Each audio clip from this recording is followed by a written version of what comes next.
फैज़ान भाई, इस तरह है कि इधर एक प्रॉपर मनसूबा बंदी से लोगों की ज़हन साजी की गई। हमारे मुखालिफ कैंप से ख़ासकर नौजवानों की इस तरह ज़हन साजी की गई कि ये कोई की जंग नहीं है। पावर पॉलिटिक्स में एक ने जीतना होता है, एक ने हारना होता है, लेकिन अब मैं समझता हूँ कि नज़रियाती सियासत दम तोड़ चुकी है। उम्मीद करता हूँ आप सब खैरियत से होंगे और हल्का के अंदर जो सियासी सूरत हाल है वो भी आप देख रहे होंगे कि इस वक्त सरगर्म है। हमारे साथ आज मौजूद हैं engineer Sardar Umair Naeem advocate, vice chairman भी हैं और नामज़द उम्मीदवार असम्बली भी हैं। सियासत में इन्होंने कदम रख लिया और अभी आज इनसे जानेंगे कि हल्का के अंदर बहुत से मसाइल भी होते हैं और इस वक्त आज़ाद कश्मीर बिलखुसूस तहसील नकियाल के अंदर जो सियासी सूरत हाल है और उसके अलावा अगर देखा जाए तो यहाँ पर दरपेश बहुत से मसाइल हैं। सर, सबसे पहले तो आपको वेलकम करते हैं। तो ये बताएं कि आपने हल्के के अंदर सियासी कदम रखा है, तो क्या समझते हैं कि लोगों के साथ आपका मिलना जुलना और साथ जो आपके ये जो जनरल इलेक्शंस आ रहे हैं, आप नामज़द उम्मीदवार असम्बली भी हो चुके हैं, तो कैसा लग रहा है कि हल्के के अंदर आपकी कोशिश कैसी है और क्या समझते हैं कि लोग आपके साथ इंटरेक्ट हैं? शुक्रिया जी फैज़ान भाई, मैं मेंटली प्रिपेयर्ड नहीं था कि आप वीलॉग करेंगे। आपने अचानक से मोबाइल लिया अपने हाथ और सवाल किया, शुक्रिया, अल्लाह सलामत रखे आपको। रही बात फील्ड में मौजूद हैं गुज़श्ता 10 साल से अल्लाह पाक के फजल से, और हल्का भर में हमारी जमात की पोजीशन मुस्तहकम है। गुज़श्ता बल्दियाती इलेक्शन में हमारा इस हल्का फतेहपुर तकियाला का आज़ाद कश्मीर भर में आउटस्टैंडिंग रिज़ल्ट रहा, और जो जनरल इलेक्शन 2021 का है वो हमने जब लेट डिसीजन लिया और उसके बावजूद भी 15 दिन में 21,000 वोट लिए। और यह आपको पता होना चाहिए फैज़ान साहब कि अनफेयर तरीके से वो इलेक्शन जीते। उसके मतलब हल्के के 158 स्टेशंस थे और 140 स्टेशंस पे पीपल्स पार्टी के कैंडिडेट के वोट्स हुए 16,000, और उन 18 स्टेशंस पे जिधर टर्न आउट 90% से भी ऊपर गया उधर 8,500 वोट हुए।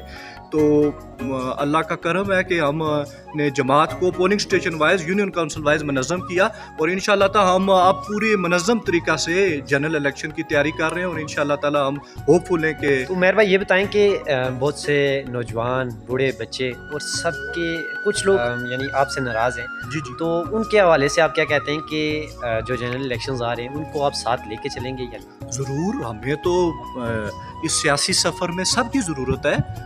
जो हमसे नालाएं या खाइफ हैं उनके पास हम जा रहे हैं और हाथुल मकदूर कोशिश कर रहे हैं उनको राज़ी करने की। और सियासी मैदान में कोई आपका मुस्तकिल अरीफ और अलीफ नहीं होता। ये रासिख कर लें अपने ज़हन में कि कोई आपकी हमेशा मुखालिफ रहेगा, ऐसे नहीं है। तो हम हाथुल मकदूर कोशिश कर रहे हैं। बहुत सारे लोग जो जनरल इलेक्शन में हमारे साथ नहीं थे वो हमारे साथ सफ़ों में शामिल हुए, और आइंदा दिनों में इंशाअल्लाह ताला हमारी वर्किंग जारी है, और हम उनको भी जो खाइफ लोग हैं उनको भी अपनी सफ़ों में इंशाअल्लाह। तो ये बताएं उमैर भाई कि यहाँ पर नकियाल के अंदर बिलखुसूस ये बताया जाता है कि बरादरीज़म पर सियासत की जाती है जी। आपके मुताबिक जो इस वक्त हल्का के अंदर है, क्या समझते हैं कि कोई चौधरी बरादरी का हो, कोई मलिक बरादरी का हो, कोई सरदार बरादरी का हो, तो सबको साथ लेकर चलना है या बरादरीज़म की सियासत करनी चाहिए? पहली बात फैज़ान भाई ये कि हम मुसलमान हैं, और नबी पाक सल्लल्लाहु अलैहि वसल्लम की हदीस मुबारक है कि जो शख्स असबियत की हालत में मरा वो हम में से नहीं। और अल्लाह पाक ने जब फजीलत का मयार तकवा रखा तो हम कौन होते हैं अपना क्राइटेरिया अलग सेट करने वाले? तो ये कमज़ोर सारे होते हैं जो इस पर सियासत करते हैं। हमने हमारे बड़ों ने सियासत का आगाज़ जब दादा मरहूम ने जब पहला इलेक्शन लड़ा प्रजा सभा का, तो मद्दे मुकाबल एक फार्मिडेबल राइवल थे। उन्होंने कहा, फ़तेह मोहम्मद तुम क्या मेरे ख़िलाफ़ इलेक्शन लड़ोगे? ना तुम्हारे पास बरादरी ना सरमाया।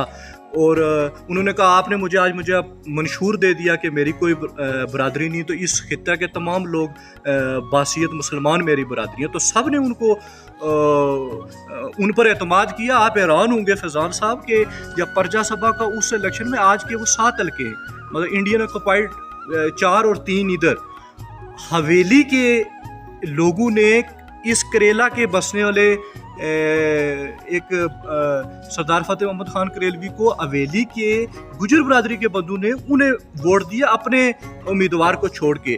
تو وہ لوگ اپ رائٹ تھے, ان کی اپروچ یہ دیکھیں کہ جو قومی کاز کے لیے کھڑے ہوئے, جو بہتر سمجھا اور لوگوں نے ان پر اعتماد کیا اور اللہ پاک نے سرخرو کیا. اسی طرح سالار جمہوریت نے اپنے آپ کو آزاد کشمیر کی سیاست میں منوایا. تو آپ خود بتائیں کہ اس حلقے میں اگر ٹرائب وائز ہی بات کریں تو عددی اعتبار سے ڈومال ٹرائب تو سب سے کم تعداد میں یا اقلیت میں ہے. تو انہوں نے ریاست بھر کی سیاست کی. تو آج سب لوگ اگر ان پر اعتماد کیا تو انہوں نے سب کو اپنا سمجھ کے ڈیل کیا. تو تمام قبائل کا جو بھی بسنے والے یہاں ہیں, یہ اللہ کی تقسیم ہے, کون کس گھر پیدا ہوا یہ میرے رب کے فیصلے ہیں. تو ہمارے گھر کو یا خاندان کو ہمیشہ سب کی سپورٹ رہی, ماضی میں ووٹ ملے, اور آج بھی ہمارا جو ووٹ بینک اس حلقہ میں قائم ہے اس میں تمام قبائل کے لوگ موجود ہیں. تو عمیر بھائی, بہت سے لوگ کہتے ہیں جی برادریزم, بہت سے لوگ کہتے ہیں جی ہمارے مسائل ہیں اور ہمارے پاس کوئی نہیں آتا, تو ان کے لیے آپ کا کیا پیغام؟ ایک تو یہ ہے جی کہ اب سیاست میں یہ کھڑپینچی نظام مکمل طور پر سٹیمپ آؤٹ ہو چکا ہے. لوگ براہ راست اپنا تعلق چاہتے ہیں. کوئی کسی کے ووٹر بھی ہے وہ نہیں چاہتا کہ میں کسی کے پلڑے میں گنا جاؤں. ایک آپ گھر میں بھی دیکھ لیں, آپ بھائی ہیں تو ہر کسی کی اپنی اپروچ ہوگی, ہر کوئی چاہے گا کہ ہم سے ڈائریکٹ لیزان رابط رہے, تو رابطے میں رہیں. اور دوسرا یہ کہ اس حلقہ فتح پور تکیالہ کی ایک امتیازی حیثیت رہی کہ یہاں وزارت عظمیٰ رہی, صدارت رہی, اور سالار جمہوریت کی وجہ سے ہی اس حلقے کی امتیازی حیثیت رہی. مطلب وہ موجود تھے تو ایک دینے والا ہاتھ تھا. آج ضلع میں حلقے تک محدود ہو کے لینے والے ہاتھ بھی تقسیم در تقسیم ہے. یہ آپ دیکھیں اجتماعی کام انفراسٹرکچر انہوں نے ڈیولپ بھی کیا. اور جب کہیں یہاں مجھے یاد آ رہا ہے کہ جب میاں صاحب آئے کوٹلی لیگ کا پروگرام تھا, کنونشن تھا, تو اس میں انہوں نے دو ٹوک الفاظ میں کہا کہ یہ ہماری ضرورتیں کوٹلی تا پنڈی روڈ کی حالت دیکھ لیں. تو ان کی اپروچ یہ بڑی کنسٹرکٹیو اور تعمیری رہی. تو دعا کریں کہ اللہ پاک ہمیں بھی ان کے فٹ سٹیپس پر چلنے کی توفیق عطا فرمائے. بھائی اس طرح ہے کہ ادھر ایک پراپر منصوبہ بندی سے لوگوں کی ذہن سازی کی گئی. ہمارے مخالف کیمپ سے خاص کر نوجوانوں کی اس طرح ذہن سازی کی گئی کہ یہ کوئی ظالم مظلوم, یہ کوئی کفر اسلام کی جنگ نہیں ہے. پاور پالیٹکس میں ایک نے جیتنا ہوتا ہے, ایک نے ہارنا ہوتا ہے. لیکن اب میں سمجھتا ہوں کہ نظریاتی سیاست دم توڑ چکی ہے, نظریاتی سیاست دم توڑ چکی ہے. اور اب یہ جو تعلق ہے اسی پر ہی آپ کا ووٹ بھی گیدر ہو رہا ہے. اور بہت سے لوگ حلقہ بھر سے مجھے سے رابطے میں ہیں جو پیپلز پارٹی میں رہے, انہوں نے اپنی تمام تر توانائیاں ادھر صرف کی. وہ ڈاؤن ہارٹ ہیں, دل برداشتہ ہیں ان کی کارگزاری سے, اور ہمارے ساتھ انشاءاللہ شامل ہوں گے. اور اللہ پاک کے فضل سے ہم ہوپ فل ہیں کہ جنرل الیکشن میں انشاءاللہ تعالی ہم ایک رسپیکٹیبل مینڈیٹ لیں گے, اور انشاءاللہ اس حلقہ فتح پور تکیالہ میں ہماری جماعت انشاءاللہ سرخرو ہوگی. اور دوسرا یہ کہ اس حلقہ میں گزشتہ ٹینیور اگر آپ دیکھیں فاروق سکندر صاحب کا, تو انہوں نے بلا تفریق یہاں کام کیے, اور آپ کو ان کے نقوش نظر آئیں گے ترقیاتی کام کی صورت میں. تو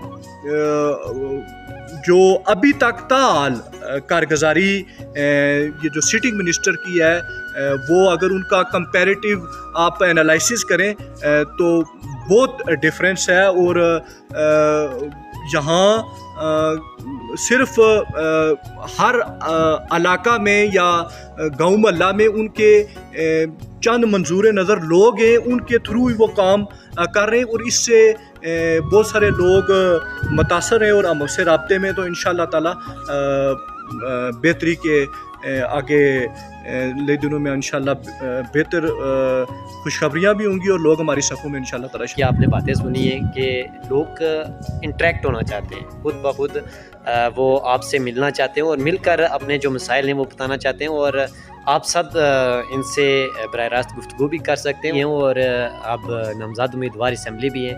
فاروق صاحب نے ان کو یہاں پر حلقہ فتح پور تکیالہ کے اندر منتخب کر دیا ہے، اور یہ بتا بھی دیا ہے پریس کانفرنس کے ذریعے کہ اب سے نامزد امیدوار اسمبلی انجینئر عمیر نعیم ایڈوکیٹ ہوں گے۔ تو ملتے ہیں جی کسی نئے ولاگ کے ساتھ، اور انشاءاللہ پھر ہماری ملاقات ہوگی عمیر بھائی کے ساتھ، اور فی الحال ہمیں دیجیے اجازت، اللہ حافظ۔